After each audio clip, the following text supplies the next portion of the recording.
Bienvenida. Hoy vamos a explorar, a fondo la mente tan compleja, tan contradictoria del narrador de Memorias del Subsuelo de Dostoyevsky. Ujú. Tenemos aquí unos fragmentos clave de esta novela, que es fundamental. Y la misión, pues, es desentrañar esa psique torturada, ¿no? Sus ideas filosóficas que la verdad chocan de frente con la lógica que uno esperaría. Así es. Es una inversión profunda en un clásico que no podemos dejar pasar. Claro. Y es importante, creo, situarnos un poco. Estamos hablando de la Rusia del siglo XIX, un momento de muchísimos cambios, un hervidero social e intelectual. Ajá. Y Dostoyevsky, fíjate que se adelanta a su tiempo, explora la psicología humana, los dilemas existenciales, con una profundidad que no se había visto. Totalmente. El hombre del subsuelo, que crea aquí, bueno, es más que un personaje, se vuelve un arquetipo. ¿Sí? Representa esa sensación de alienación, la lucha con el libre albedrío y también la fuerza de lo irracional en la era moderna. Es un reflejo de esas fracturas que Dostoyevsky ya veía en el alma humana de su tiempo. Muy bien, pues entremos de lleno. Lo primero que llama la atención es cómo se presenta él mismo, sin filtros, ¿eh? Nos dice, soy un hombre enfermo, soy un hombre rabioso, no soy nada atractivo. Directísimo. Sí. Menciona algo del hígado, un malestar, pero lo curioso es esa actitud como desafiante.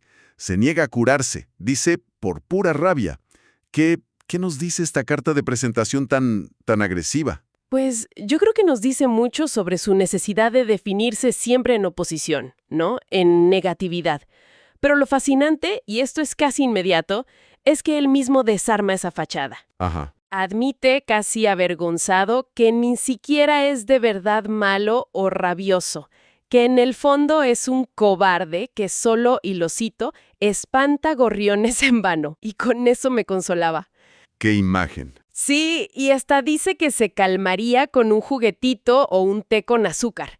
O sea, esta oscilación, ¿no?, entre la autoafirmación más feroz y la autodenigración, esa es la clave para empezar a entender su laberinto interior. Y parece que esa dualidad marca toda su vida. Nos cuenta de su pasado como funcionario.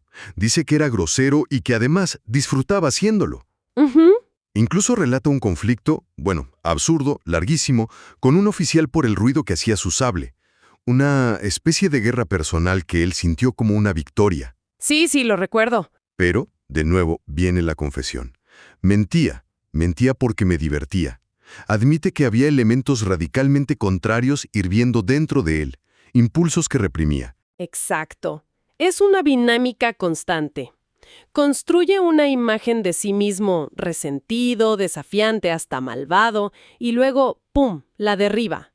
Revela la inseguridad, la insignificancia, la falsedad que hay detrás. No puede sostener una identidad. No logra sostenerla. Y esto conecta directamente con una de sus ideas más provocadoras sobre la inteligencia en su siglo. Cierto, esa reflexión sobre el hombre inteligente del siglo XIX. A sus 40 años, llega a una conclusión casi dogmática. Un hombre verdaderamente inteligente de su tiempo debe ser, esencialmente, sin carácter. ¡Qué fuerte! Ni bueno, ni malo, ni valiente, ni cobarde.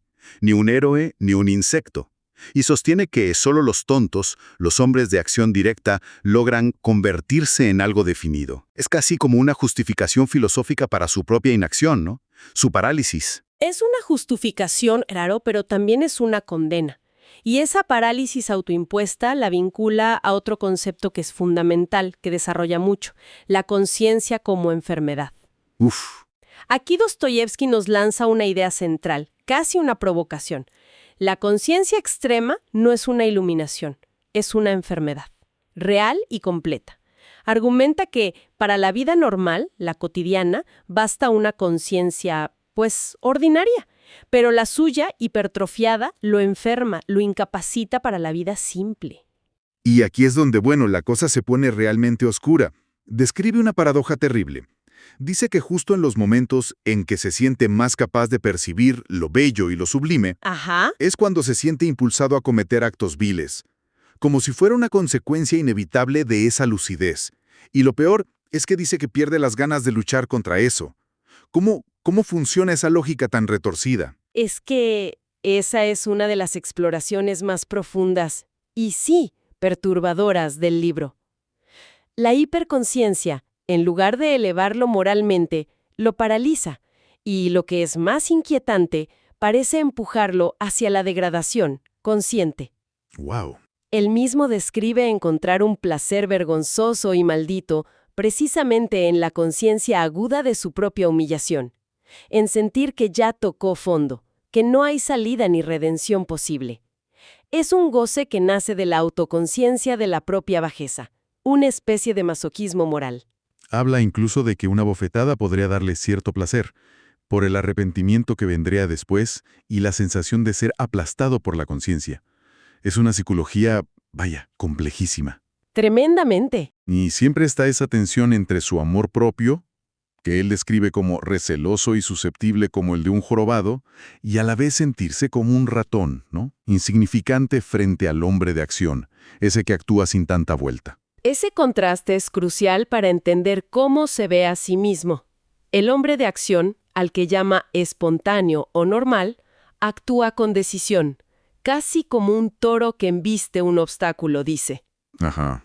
El hombre del subsuelo lo considera estúpido en su simpleza, pero, en el fondo, también envidia secretamente esa capacidad de actuar. Este hombre normal se detiene ante lo que él llama el paredón. El paredón. ¿Qué es eso exactamente? Son las leyes inmutables de la naturaleza, las matemáticas, la certeza del 2 por 2 son 4. Pero este hombre normal se detiene ante eso con sinceridad, sin el tormento reflexivo que consume al hombre subterráneo. Se niega a resignarse solo porque sea un muro de piedra que no puede romper o porque no tiene fuerzas. Cuestiona que esas leyes naturales, o la lógica matemática del 2 por 2 son 4, representen necesariamente un consuelo o la verdad última, sobre todo si a uno no le gustan esas leyes. ¿Es una simple pataleta o hay algo más ahí? Yo creo que es más que una pataleta. Es una rebelión metafísica, aunque sea impotente. Para él, aceptar pasivamente esas leyes inmutables que limitan su voluntad es la máxima humillación. Claro. Por eso encuentra incluso un goce perverso en algo tan banal como un dolor de muelas. Lo describe como una forma de expresar su desprecio y humillación ante las leyes de la naturaleza, que no puede cambiar, pero contra las cuales puede, al menos, gemir con escarnio y conciencia. Es su forma retorcida de afirmar su individualidad frente a lo inevitable. Y esta rebelión contra lo inevitable lo lleva a atacar de frente una idea clave de la Ilustración y del pensamiento utilitarista. La noción de que el ser humano actúa siempre movido por el egoísmo racional, buscando su propia ventaja calculada. Él lanza una pregunta que, dinamita esa visión. ¿Qué ocurriría si se diera el caso de que alguna vez la ventaja para el hombre debiera consistir precisamente en desear para sí mismo no lo ventajoso, sino lo perjudicial? Exactamente. Ahí ataca el corazón de la lógica del interés propio racional, que estaba tan de moda en su tiempo, y sigue estándolo hoy, ¿eh? Sin duda. Sugiere que quizá la ventaja más ventajosa, lo que realmente nos define como humanos y nos distingue de las máquinas o los animales, es precisamente nuestra capacidad de desear y actuar en contra de nuestro propio interés aparente. El capricho. Es la afirmación de la voluntad propia, libre, caprichosa, aunque sea el más salvaje de todos nuestros caprichos, dice, por encima de cualquier cálculo racional. Es lo que nos impide ser una simple tecla de piano o un perno de órgano, como él dice, sujetos a las leyes de la naturaleza o a fórmulas matemáticas. Esto conecta perfecto con su famosa crítica a la utopía racionalista, ¿no? Simbolizada por la imagen del palacio de cristal. Esa metáfora de una sociedad futura perfectamente organizada, lógica, predecible, donde el sufrimiento y la irracionalidad ya no existirían. Lejos de parecerle un ideal, le da pavor. Le aterra profundamente. Argumenta que en un mundo así, donde todo estuviera calculado y no hubiera espacio para el deseo espontáneo, para el caos, el sufrimiento o la individualidad rebelde, el ser humano se moriría de aburrimiento. De aburrimiento. ¿Sí? Y ese aburrimiento lo llevaría a cometer actos destructivos, irracionales, simplemente para demostrarse a sí mismo y al mundo que sigue siendo un ser humano con voluntad propia, no un engranaje más en una máquina perfecta. Prefiere el caos. Prefiere 1000 veces el sufrimiento y la libertad caótica a una felicidad impuesta y prefabricada. Por eso llega a decir que a veces 2 y 2 son 5, puede resultar mucho más atractivo que el lógico y aburrido 2 por 2 son 4. Vaya, Es la bandera de la libertad irracional contra la posible tiranía de la razón pura. es una perspectiva fascinante y muy perturbadora. Ahora, una cosa es teorizar sobre esto desde el aislamiento del subsuelo, ¿no? Pero, ¿qué pasa cuando este hombre intenta llevar estas ideas o esta forma de ser al mundo real, a interactuar con otros? Bueno, pues la segunda parte de las memorias es precisamente eso, el desastroso intento del narrador de conectar con la realidad viva, como él la llama, después de largos periodos de aislamiento y fantasía. Y se estrella. Se estrella de forma espectacular, particularmente en el episodio central que involucra a Lisa, una joven prostituta. Todo empieza con su decisión impulsiva y muy resentida de colarse en una cena de despedida para Zverkov, un antiguo compañero de colegio al que desprecia por considerarlo superficial, exitoso. Y la cena es un compendio de humillaciones, torpezas, resentimiento puro. Llega una hora antes porque no le avisaron del cambio de hora. Claro, lo interpreta como un desprecio. Totalmente deliberado. Se siente fuera de lugar, ignorado, se emborracha, lanza un brindis torpe ofensivo, termina retando a duelo a otro asistente, a Fersichkin. Su monólogo interior durante toda la cena es un volcán. Uf, sí. Autocompasión, deseo de venganza, orgullo herido y una conciencia súper aguda de su propia ridiculez. Es la teoría del subsuelo hecha carne y hueso. Vemos su hipersensibilidad patológica, su orgullo que se hiere facilísimo, su absoluta incapacidad para relacionarse de forma natural, relajada. Ni hablar. Incluso su acto de desafío final en la cena, ese pasearse ostentosamente de un lado a otro de la habitación durante horas mientras los demás lo ignoran, es un gesto patético. Solo subraya su profunda alienación y su necesidad desesperada y torpe de reconocimiento. Y el desastre no termina ahí. Decide seguir a los demás al burdel.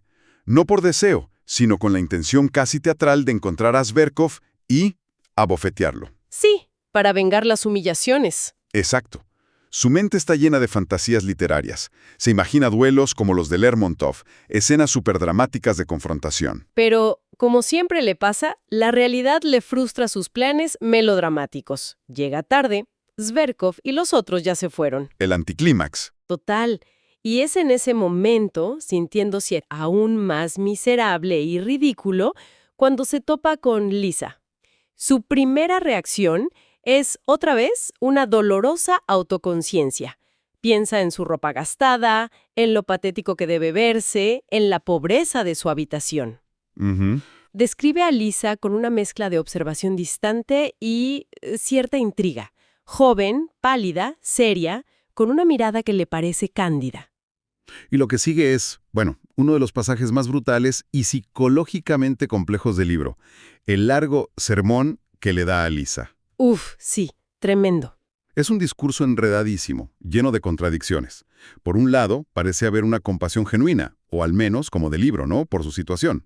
Sí, como aprendida. Por otro, hay moralina barata, idealizaciones superrománticas de la vida familiar que contrastan con descripciones crudísimas del futuro sombrío de la prostitución. Pero debajo de todo eso, ¿cuál es su motivación real? Parece más un intento de ejercer poder, ¿no?, de jugar con los sentimientos de ella, quizás como para compensar la humillación que él acaba de sufrir. Es un ejercicio de poder muy retorcido. Está probando sus propias teorías sobre el sufrimiento y la humillación en ella. Pero lo verdaderamente impactante es la reacción de Lisa. Sí. A pesar de la crueldad implícita y de lo artificial que es el discurso, ella parece captar algo más profundo, algo genuino en la desdicha del propio narrador. Llora desconsoladamente. Rompe en un llanto desgarrador, con espasmos, mordiéndose la almohada, luego el brazo.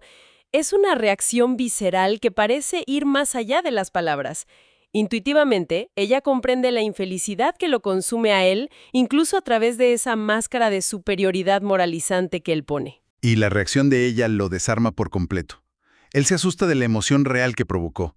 Siente una vergüenza profunda, casi pánico. ¿Se quiere ir? Huye de la situación de la manera más torpe posible, pero no sin antes, en un impulso contradictorio, darle su dirección. Y ese acto impulsivo lo hunde en días de tormento.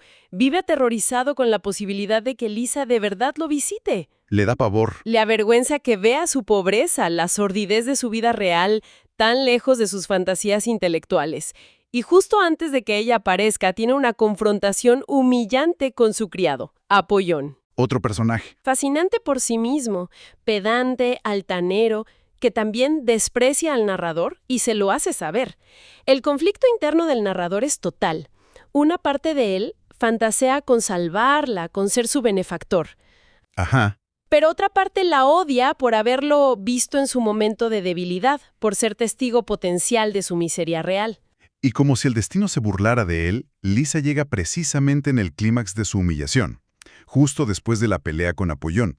Lo encuentra en su estado más vulnerable y resentido. Ese es el detonador de la crueldad final, la más explícita. Incapaz de soportar la vergüenza, la exposición, explota en una diatriba lina de ira, de cinismo. Terrible. Le confiesa brutalmente que se había reído de ella, que todo su discurso fue un juego cruel nacido de su propia humillación y su necesidad de sentirse poderoso sobre alguien. Le dice textualmente: necesitaba tu humillación para sentirme fuerte, porque a mí me habían tratado como a un trapo. Es una confesión demoledora de su propia miseria moral. Es horrible. Pero lo más asombroso, y quizás lo que más lo atormenta a él, es la reacción final de Liza. Sí. A pesar de esa confesión brutal, ella parece entender. Él nota que ella comprendió algo profundo sobre su desdicha, aquello que comprenden instintivamente las mujeres cuando aman de veras. Dice, comprendió que él era, en el fondo, un hombre profundamente infeliz. Y esa comprensión silenciosa de Liza es, irónicamente, el golpe de gracia para el narrador. Es una forma de empatía, de conexión humana genuina, que él es incapaz de aceptar o de corresponder de manera sana. Lo destruye más. En lugar de redimirlo, esa comprensión lo expone aún más en su tragedia, la incapacidad de salir de su propio subsuelo de resentimiento y autoengaño, incluso cuando se le ofrece una salida a través de la compasión de alguien más. Haciendo un balance entonces, hemos navegado por un mar de contradicciones, un autodesprecio feroz que convive con un orgullo casi delirante, una defensa apasionada de la razón que termina en la exaltación del capricho irracional. Exacto. Un aislamiento autoimpuesto que choca con un anhelo desesperado, aunque torpísimo, de conexión humana. Y una crueldad calculada que se mezcla con chispazos de una empatía distorsionada, fugaz. Precisamente. Y a través de explorar estas contradicciones en un solo individuo, Dostoyevski nos obliga a confrontar preguntas existenciales que siguen totalmente vigentes. Sin duda. ¿Qué significa ser libre? ¿Cuál es el papel del sufrimiento en nuestra condición humana? ¿Cómo encontramos sentido en un mundo que a menudo parece indiferente, regido por leyes que no podemos controlar? El subsuelo deja de ser un lugar físico para convertirse en un estado mental universal. Sí. Esa mezcla de alienación, resentimiento, lucidez dolorosa e incapacidad para la acción o la conexión auténtica, que puede surgir de la hiperconciencia en la modernidad. Pues, para terminar, dejamos una pregunta en el aire. ¿Hasta qué punto resuenan hoy estas contradicciones del hombre del subsuelo? Esta parálisis entre el pensamiento y la acción, esta relación tan extraña con el propio sufrimiento, esta dificultad para conectar genuinamente. ¿Reconocemos algo de este personaje tan extremo y a la vez tan humano en nuestra propia introspección?